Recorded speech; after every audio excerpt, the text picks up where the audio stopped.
Hello everyone, Juxtaposition here. Today's video will be entitled Ruth Porat. Ruth Porat is in the news today, so I thought we'd give her a video.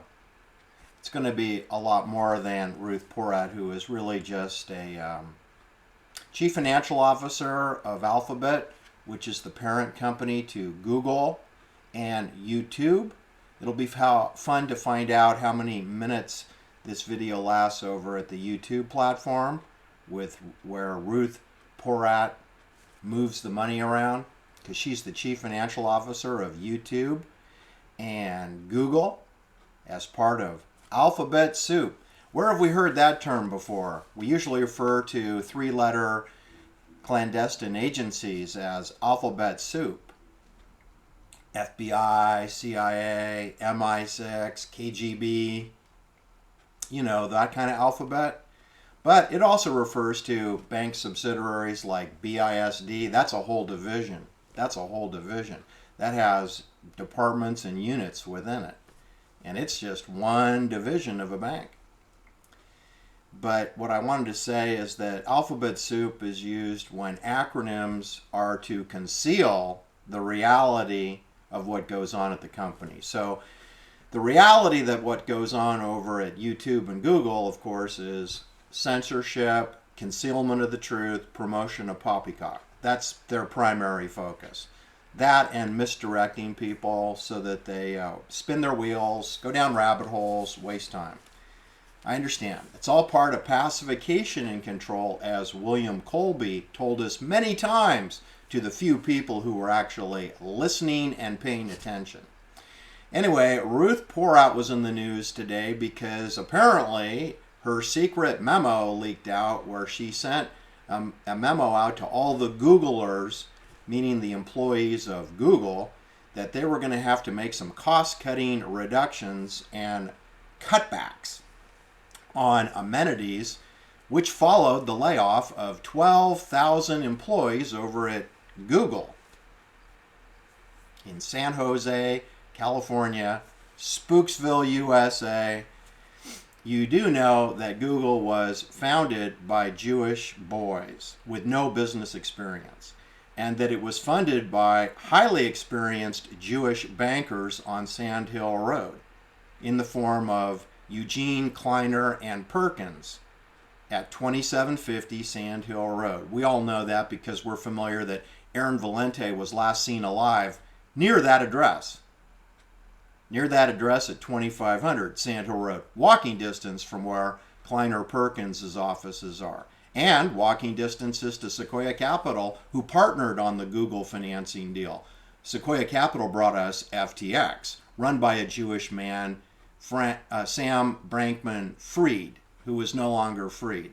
He's imprisoned on the Stanford campus, if you didn't know. I believe he's got an electronic anklet and some kind of a security team around his Stanford provisional housing. Anyway, Kleiner Perkins and Sequoia Capital funded Google, which was in the form of two men that we'll get into in a moment. But the memo, the infamous memo, let me read what the news story is for Ruth Porat. Okay? So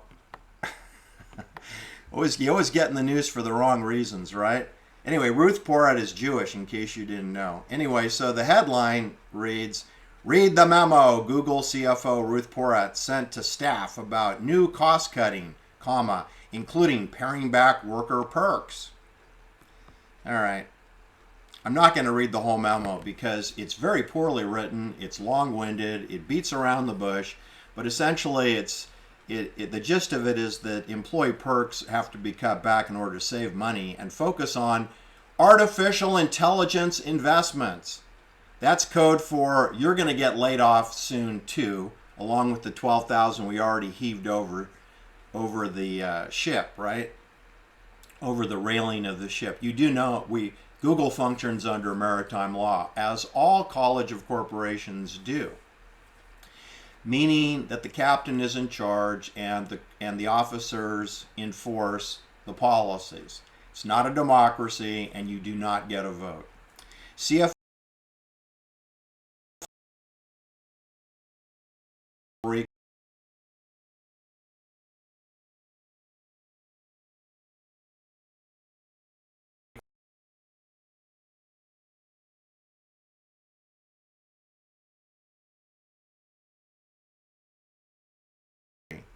On Friday last, CFO Ruth Porat announced that it will be cutting back on those famous employee perks.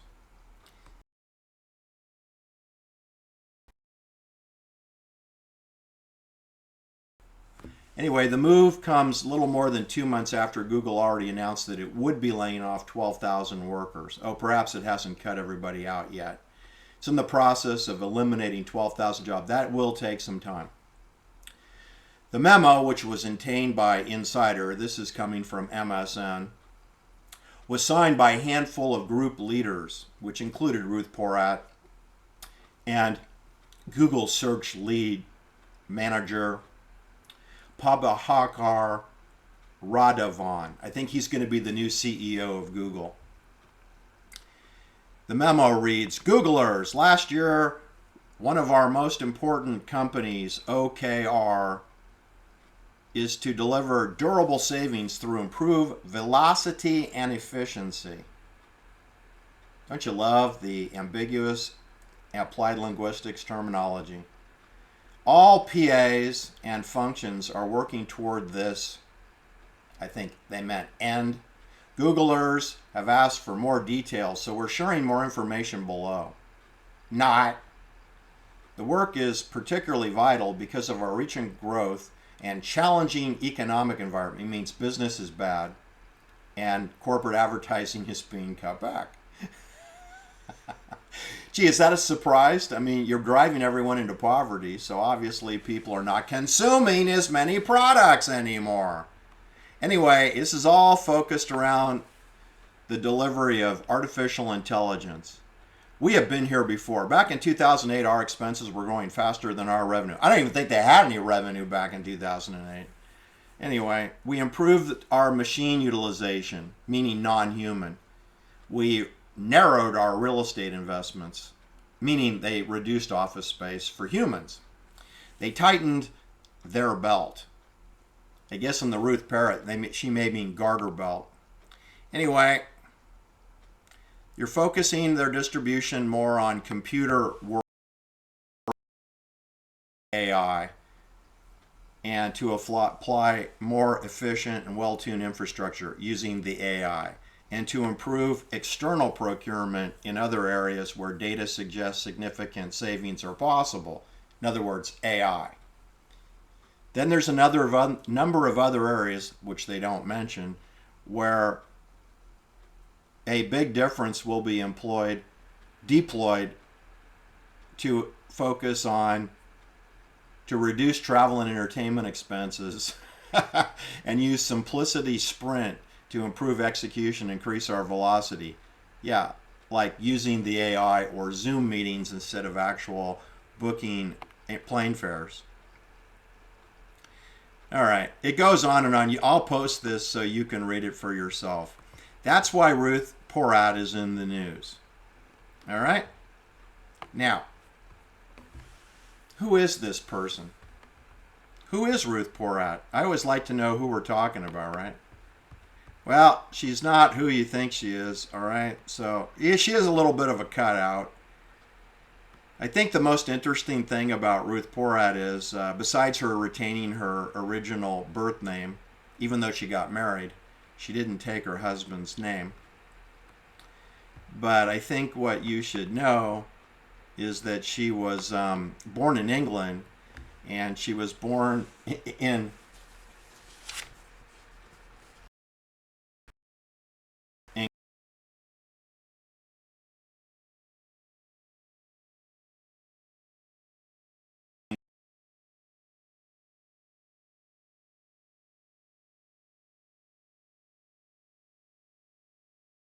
law song that everybody loves, Imagine. Imagine a world with no heaven. It's easy if you try. No, actually, it's not easy at all. In fact, I'd say it's impossible. No hell below us? Well, that's not possibly to believe either when you have people committing crimes around the world. Anyway, Ruth Porat is known as a British-American business executive because she was born in England, but she's living in Probably Atherton would be my guess. Anyway, so she's the CFO of Google and Alphabet, which includes YouTube. She's born in a Jewish family in Sale, Cheshire, England, which happens to be the neighborhood where John Lennon and Yoko Ono had a mansion. And she has a brother named Mark Porat. He's famous because he founded a company called General Magic. That's what I said, General Magic. Who comes up with these names? I'm sure Mark didn't. I think the CIA or British intelligence came up with that name. Anyway, that's quite a story unto itself. General Magic is founded over in Mountain View, which is near Stanford University. And it deployed software to Motorola. It deployed operating software, and that's what they consider to be magic. Motorola used it in part of their Envoy program. Sony used it as their Magic Link PDA, and they created TelScript and USD software modems to stream television and porn. And the company was on quite a roll from 1989 until 2004, when Paul Allen and Vulcan Investments bought out all the patents for General Magic, and the company was then liquidated in 2004, of course making Mark Porat a gajillionaire on paper, because you know the gajillionaires are not permitted to use all their ill-gotten gains, right?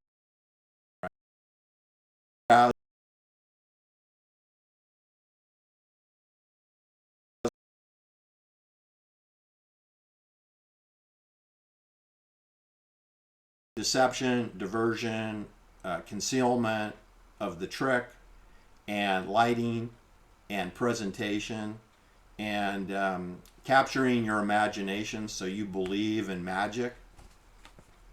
That's what Ruth Porat's brother is doing. Only he does it through software operating systems. And by the way, it's not like her brother created it. The Magic operating system actually came from Apple Computer.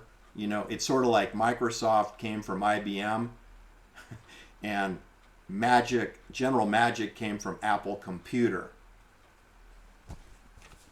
which is a clandestine services company, if you didn't know. One fun thing about Ruth Porat and her brother Mark is that they have a no-name father. Yeah, their no-name father worked as a professor at Harvard University. He was a research fellow in the physics department at Harvard, but he has no name. And he also went to work at the Lawrence Livermore Weapons Laboratory as well, which assigned him to the Stanford Linear Accelerator Program, which of course meant that Ruth Porat's no-name father would be personal friends with, of course,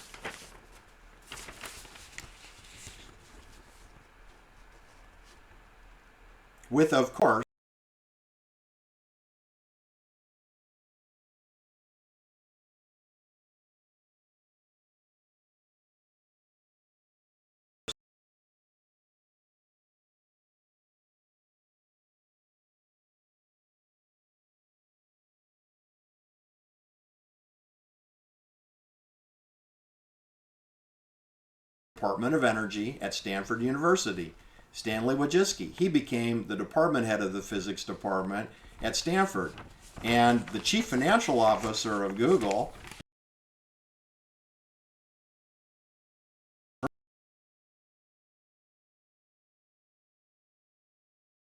from the Department of Energy in the physics department for the linear accelerator.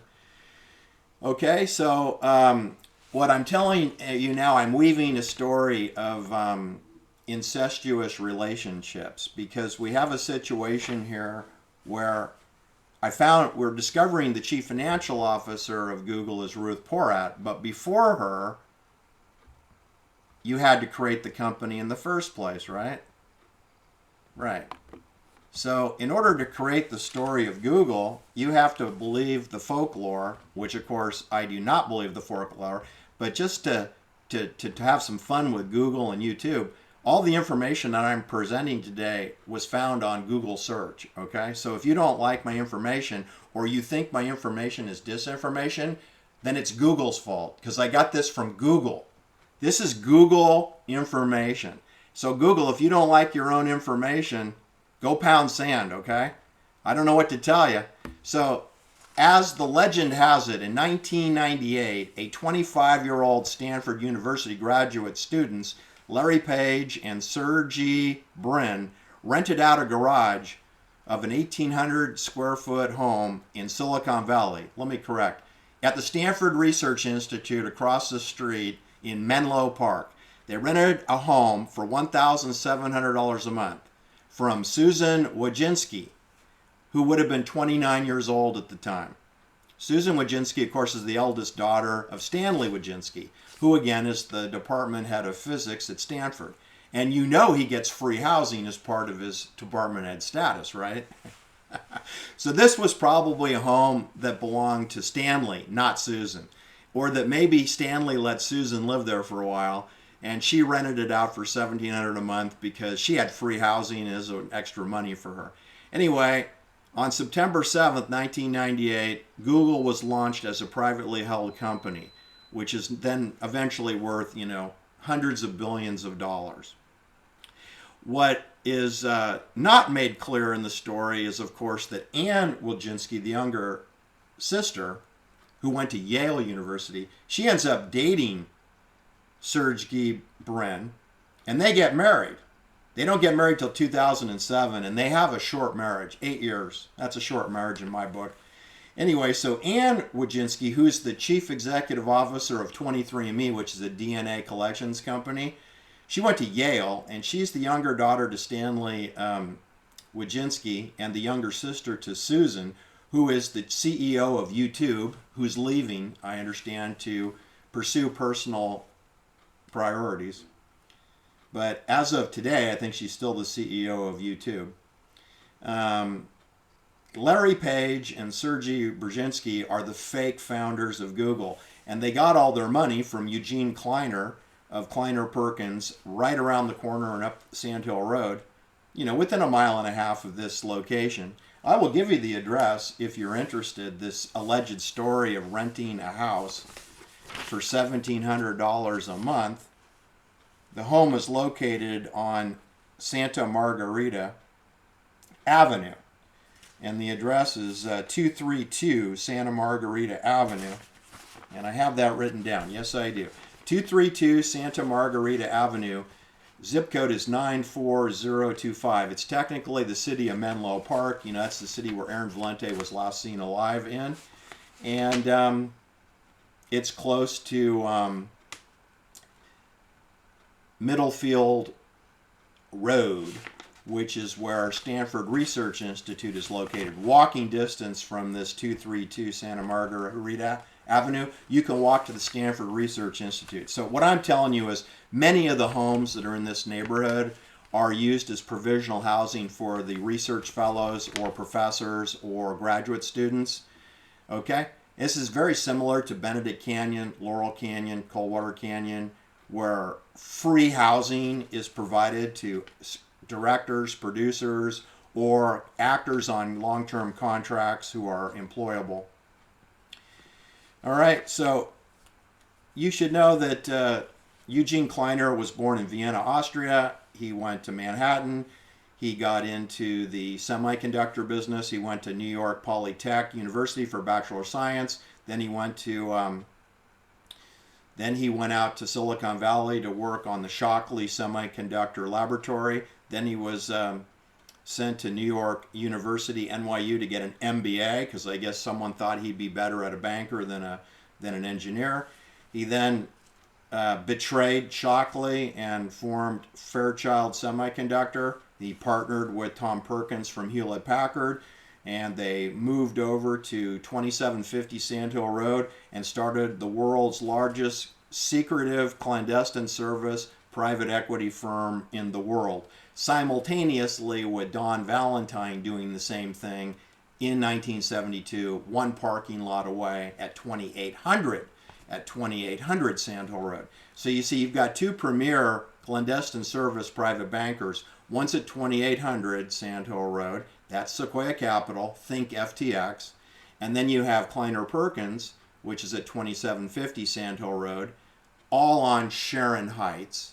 Kind of named after Sharon Tate, right? Sharon Heights.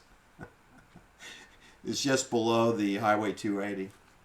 Above the linear accelerator at Stanford University. Anyway, Kleiner Perkins has quite a reputation. Joe LaCobb is associated with them. He's Jewish, of course he is. And he worked at Cetus Corporation, which brought you the PCR test. And he worked at Booz Allen Hamilton, which is a kind of a fake consulting firm. Joe LaCobb owns the Golden State Warriors, along with some other Jewish people. Eddie Gottlieb, Peter Gottlieb, Chris Cohen. These are the Jewish owners of the Golden State NBA Warriors. Now, you wonder, why do billionaires care about buying football and basketball and baseball teams? Well, I'll tell you why. Number one is they don't get access to all their money. Number two is that professional sports, which are steroid and fixed and rigged, by the way, they're not sports. They're sports entertainment. And the reason why Jewish bankers would want to own a fixed and rigged entertainment company like the Golden State Warriors is because of the social messaging. I mean, we had to endure the face diaper policy at the Chase Center, during COVID, and we had to endure the ridiculous concept that all the basketball players got their vax when none of them did. Not one basketball player is going to get vaxxed. They're on 25 to 30 drugs already. What the heck are they going to throw something that's not going to make them perform any better and could possibly disable them? So believe me, athletes don't voluntarily take stupid products that are untested. They do products that work, like steroids work, like amphetamines work, like cocaine works, like opium works, like morphine works, like cortisol works. They use products that are proven. That's how these big men fall down on hardwood floors and get up like a G.I. Joe plastic doll. You think you could do that without drugs? It's impossible. You think you could play one play in football and not go to the hospital to an ICU unit? Impossible. They clobber you, you're done, pal. You better be prepared. Anyway, you should know that Ann Wojcinski and Susan Wojcinski and the daughters of Stanley Wojcinski, he's a member of CERN, which is like the Department of Energy in Europe, which is headquartered in Geneva, Switzerland. Google follows the WHO for all COVID-related matters. The WHO, World Health Organization, is in Geneva, Switzerland. The United Nations for Europe is headquartered in Geneva, Switzerland. The Red Cross is headquartered in Geneva, Switzerland. The Red Cross, you know them. They're the ones that paid Lee Harvey Oswald's rent in Minsk, Russia, when he was the fake defector, and it was the Red Cross is paying his housing. The Red Cross comes in and out of many of my videos. In case you didn't know, it's a clandestine service company organization. Anyway, Geneva, Switzerland, home to Lac Léman, or Lake Geneva, is home to Swiss banking. It was where Roberto Calfi last visited a bank before he went goodbye in London, England, with an orange rope with a love knot hung from the Blackfriars Bridge. Geneva, Switzerland is a clandestine service hub. And apparently the father of the CEO of YouTube is a member of the CERN. You can check that out yourself. Anyway, I just thought you should know that we have Jewish bankers, we have Jewish founders in the form of Larry Page and Sergey Brin. We have a marriage settlement with Ann Wojcinski with Sergey Brin. I'm not sure how many hundreds of millions she got out of his stock since she didn't marry him in 1998. But let's just say she's doing okay because her old man is taken care of, Stanley Wojcinski. And we have the chief financial officer of Google, Ruth Porat. Her father is friends with Stanley, although, he doesn't have a name.